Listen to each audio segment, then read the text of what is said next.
મુખ્યમંત્રી ભૂપેન્દ્ર પટેલ પોતાના સાથી કેબિનેટ મંત્રીઓને મળવા તેમના કાર્યાલયમાં પહોંચ્યા હતા. મુખ્યમંત્રીનું સ્વાગત કોણે ઉમળકાથી કર્યું અને કોણે માત્ર પ્રોટોકોલ નિભાવ્યો? કયા મંત્રીએ મુખ્યમંત્રીને ચા પીવડાવી અને કયા મંત્રીએ મુખ્યમંત્રીને ફરિયાદ કરી? કયા મંત્રી મુખ્યમંત્રીને આવકારવા દરવાજા સુધી દોડી ગયા અને કયા મંત્રીએ માત્ર જગ્યા પરથી ઊભા થઈ હાથ જોડીને સ્વાગત કર્યું? એ તમામ પડદા પાછળ રહી ગયેલી વાતો છે. સીએમની આ મુલાકાતો બાદ સચિવાલયમાં ગજબની ચર્ચા શરૂ થઈ છે અને કેટલાક મંત્રીઓ સાથેની મુલાકાત ટોક ઓફ ધી ટાઉન બની છે. આ તમામ પડદા પાછળની વાતો અને ત્યારબાદ સચિવાલયમાં શરૂ થયેલી ચર્ચા જાણવા થઈ જાઓ તૈયાર. નમસ્કાર, ખબરીના સોશિયલ મીડિયા પ્લેટફોર્મમાં આપનું સ્વાગત છે. અહીં આપને એ તમામ વાતો જાણવા મળશે જે પડદા પાછળ રહી ગઈ છે. ગુજરાતના રાજકારણની અંદરની વાતો અને ઘટના કે નિર્ણય પાછળની બિહાઇન્ડ ધ ન્યૂઝ સ્ટોરી તમને અમારા પ્લેટફોર્મ પર જાણવા મળતી રહેશે. આજે વાત કરીએ મુખ્યમંત્રીની પોતાના મંત્રીઓના કાર્યાલયની મુલાકાત સમયની પડદા પાછળ રહેલી વાત.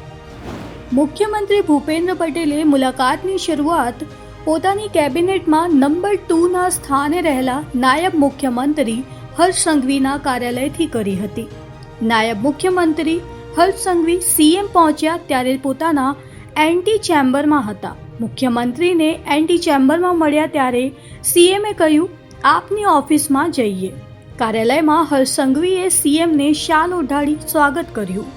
સીએમને પોતાની ચેર પર બેસવા આગ્રહ કર્યો હતો. ત્યારે મુખ્યમંત્રીએ અન્ય મંત્રીઓને મળવા જવાનું કહી ઝડપથી નીકળવાનો આગ્રહ રાખ્યો હતો. નાયબ મુખ્યમંત્રી હર્ષ સંઘવીએ ચાની ઓફર કરી.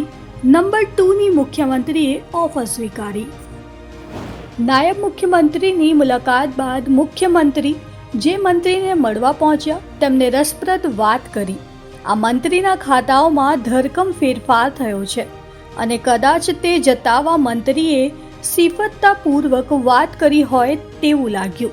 સીએમ ભૂપેન્દ્ર પટેલે સિનિયર કેબિનેટ મંત્રી ઋષિકેશ પટેલને મળવા તેમના કાર્યાલય પહોંચ્યા ત્યારે ઋષિકેશ પટેલે પોતાના સ્થાન પર ઊભા થઈ મુખ્યમંત્રીને આવકાર્યા હતા અને ગુલદસ્તાથી સીએમનું સ્વાગત કર્યું હતું. ઋષિકેશ પટેલે પોતાની ચેર ઉપર મુખ્યમંત્રીને બેસાડી ધીમેથી કહ્યું હતું કે વિભાગો બદલાયા છે એટલે હજુ હું નવા વિભાગો સમજી રહ્યો છું અને માહિતી મેળવી રહ્યો છું. પ્રત્યુત્તરમાં સીએમએ કહ્યું, જવાબદારીવાળા વિભાગો છે.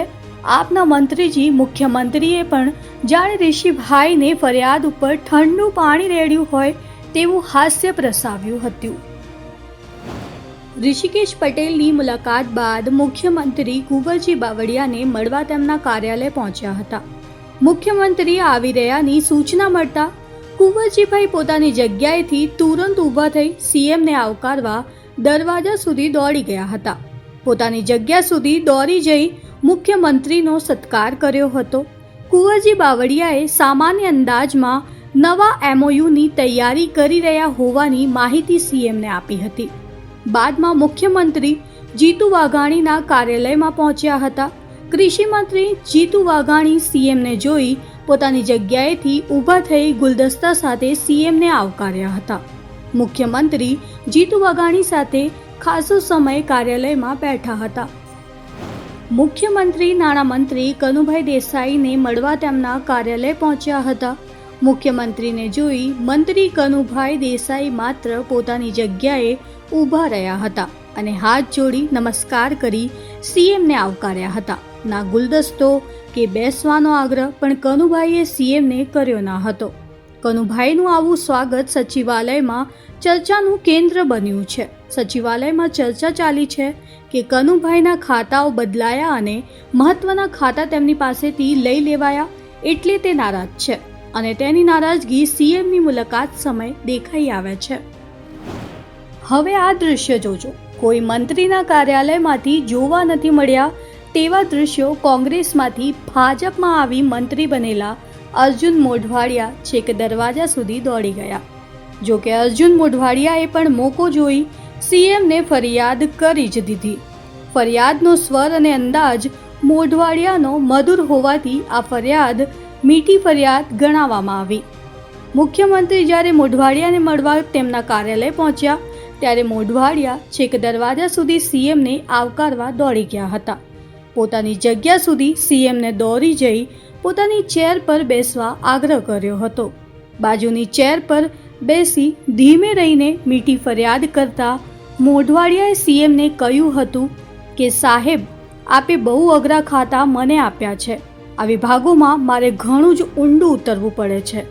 સાયન્સ એન્ડ ટેકનોલોજીમાં મહેનત કરવી પડે છે.